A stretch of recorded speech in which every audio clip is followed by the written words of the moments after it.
Hello, my name is Paula Doloff, and I'm the academic dean at Thomas Jefferson High School. The purpose of this video is to give you an overview of the features of the course.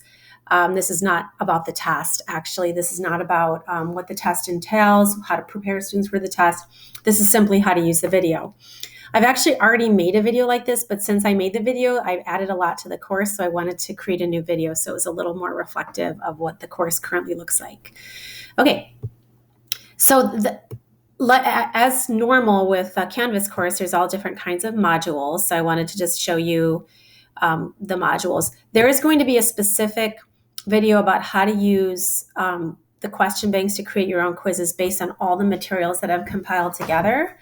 And that's going to be a separate video. I've actually made it, but again, I'm remaking it because I've made so many changes to the question banks over the summer. All right, so this first one is for the person test overview.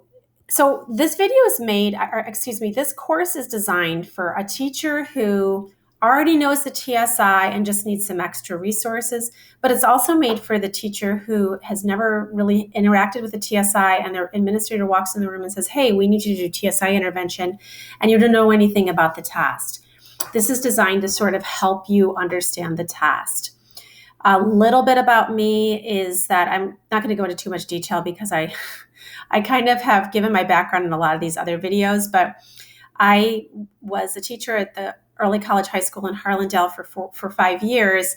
And during that time, I interacted with the TSI and I actually took the TSI quite a few times to try to understand it. Nobody stopped me, so I kept taking it. And the one thing I can tell you is that the commercially available materials for the TSI are generally poor. They generally don't reflect the kinds of questions asked. And this is true of the beta, which I've also taken. So that's why I was driven to sort of create my own materials. And when I started working at SAISD, I connected with Janet Hester, and she was looking for something to create for teachers to make it as easy for them as possible. And that's how this course came to be. It is based on a lot of experience and a lot of interaction with the TSI.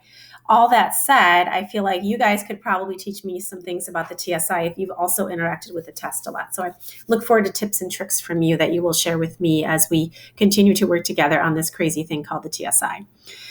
Now, that said, if you are a brand new teacher and you're kind of stressing out, I do have some videos. Like many of you, I became very good at things like Screencastify. So there's all kinds of different overviews of the test. There's like this major overview, which is a great place to start if you don't know anything about the test. And then there's different sections that I have deep dives into. And that is that's what I've done there is I've taken the entire test apart and I've just sort of done it section by section. So the reason that it might look overwhelming to see this list of videos, but the idea behind it is you can focus on what you need to focus on. Like if you're specifically focusing on the essay, there is like a deeper dive into the essay for you. If you're wanting to look at sort of the short passage questions in the reading, these are much shorter videos than some of the other videos. And you can just kind of look, say, the kids are really struggling with inference. So I put inference and look back together. So I'm really just going to watch this video and focus in on this. So you don't have to necessarily always do all the videos all at the same time. I would say, look at what the students have done and say, I really want to look at the literary passage. The kids keep telling me they're getting their booties kicked on the literary passage. I would like some help with that. Then you can just take a look at that part of it. So you don't need to sit down and watch all these videos on a one night. And I wouldn't want to do that either. I'm definitely not that interesting. So those videos are there for you to understand different aspects of the test. But a great place to start is the overview video where I talk about how it's scored, an overview of the types of questions students are going to receive, and just different observations that I have about the test. So that's a good place to start. Let me go through a couple other. Let me just show you the module overview, which if you've looked at the course, this is nothing new. If you're wanting to do kind of a diagnostic, if you're wanting to see where the kids are, if you're sitting there saying, I'm not sure where the students are right now, you can give them these. These are, this is a full test of materials that I've gathered, that I've written. with these two. So, and I'll show you where to find the College Board stuff on here too, if you want to use the College Board stuff to do a diagnostic. But this combines the whole test. This is a shortened version of the test, and this is the full test. I mean, it's not the full test they're going to take, but it's my mimic of the full test. So if students want to know exactly what they're in for on the multiple choice part. So then I have a module for reading multiple choice. And this again goes into, if you're wanting to, this is a general practice, and this one's from College Board. So if you see this, that means I have taken it from College Board and it's not my work. Okay, I want to be very upfront about that. If you see these other things, this means I've adapted this. I found these online and I've written the questions. So you can tell which ones are from College Board and which ones are from me. I've made every effort to make mine mirror the testing experience the students are going to have. But this one is, if you're like wanting to do the College Board stuff first, which is usually where people start, and that is where I started, you can look there. So the other thing I wanted to mention, so if you're sitting there saying, I do not want to do my intervention on Canvas. This is horrible. I'm sick of Canvas. Or maybe I don't have access. The students don't bring their computers. They don't have access. I got you. So at the beginning of each general practice, on the page, if you click on that page, it has a not a paper version. I mean, one that you could print, one that you could print and then copy for the students if you're wanting to do that. So I was kind of thinking about that as I was putting, that was a late addition to the course. I was thinking, what if they don't want to use Canvas? What if with the kids, you have to use Canvas to get to the materials, but what if they don't want to have the kids on the computer? What if they want to use paper? And so I wanted to be sensitive to that fact. I wanted to give people choices. So I do have paper versions. Maybe you want to print them out so you can see what the question banks look like. So everywhere there's a page on these reading sections, you will notice that there is paper, there's like a hard copy, I guess, of those packets. So, and I'll show you that. So we have the literary passage. I have a lot of literary passage practice. I kind of went overboard because the kids were always asking for it. And then so I have 11, which is kind of a lot. So what you would do if you click on that, let me show you that again. I did that really quickly. If you go down to the literary passage, if you want to practice specifically on that four question literary passage, you click on this and you click on this. I'm not going to do it again because it's going to have me make a copy of it again. But this will ask you to make a copy. And I've tried to do that with everything so that when you get it, it's yours. You can save it, you can change it. And also I want you to have the power to edit, but I don't want you to edit mine. So this one is an example. This is a literary passage practice with the questions, with the answers and the explanations, which I think is really important to have the explanations. And there's a paper version of it. So if you want to do that, you can do that. If you want to print it out, if you want to print out selected copies of it, you're able to do that.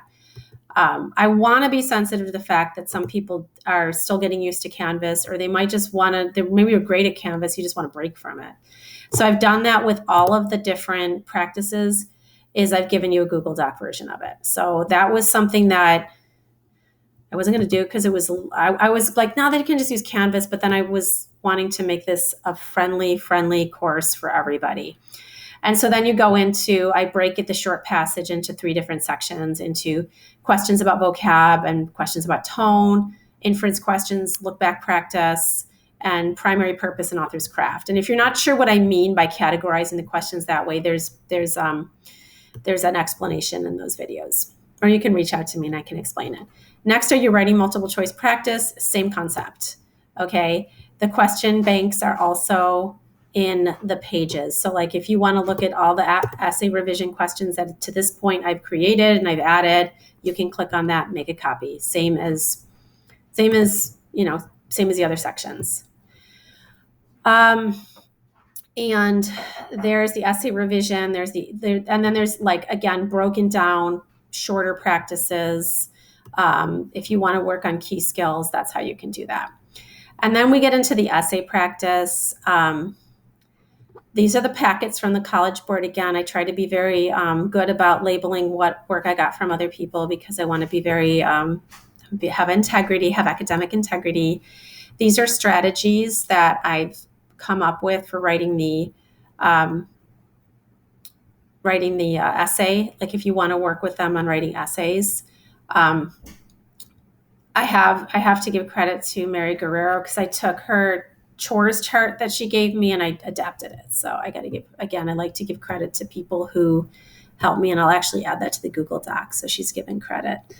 And then these are just, right now I'm working on adding more of these, but these are different if you wanted to assign a TSI essay, and these do have the rubrics attached to them.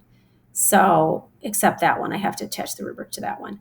So this is what it would look like. There's the assignment. There's, this is based on an assignment I actually gave to my TSI students because I had a class last year where I taught them. And I gave these as resources for the students to use: steps to writing your essay, CHALPs or chores, notes about scoring. And this is how I told them it's going to be scored. I'll tell you this. And I only have anecdotal evidence to support this, but with the essay, if they get all twos across the board, if they get twos in every category and they've written less than 600 words, they usually get a 4. If they've got twos across the board and they've written very close to 600, maybe over 600, they tend to get a 5. That's anecdotal, but I've done a little bit of research. So I'm always trying to get the kids over 600. So if a student tells you I wrote less than 600 words and I got a 6, that means they probably had a majority of 3s in the categories. So it's kind of a strange thing, but I've looked at their testing scores and I've seen the difference between a 4 and a 5. And when I talked to the students who got the 5 wrote more than 600. The students who got the 4 wrote less than 600. It's a computer. I don't know what to tell you. And so here's a rubric that I have developed looking at the score sheets, looking at what the score sheets are, looking at the model or the essay samples that the TSI, the College Board, releases. Based on that, I developed this rubric. And you can also see that, let me go back here. You can also see that I included a rubric, a Google Doc version of the rubric that I copied and pasted. It works pretty well.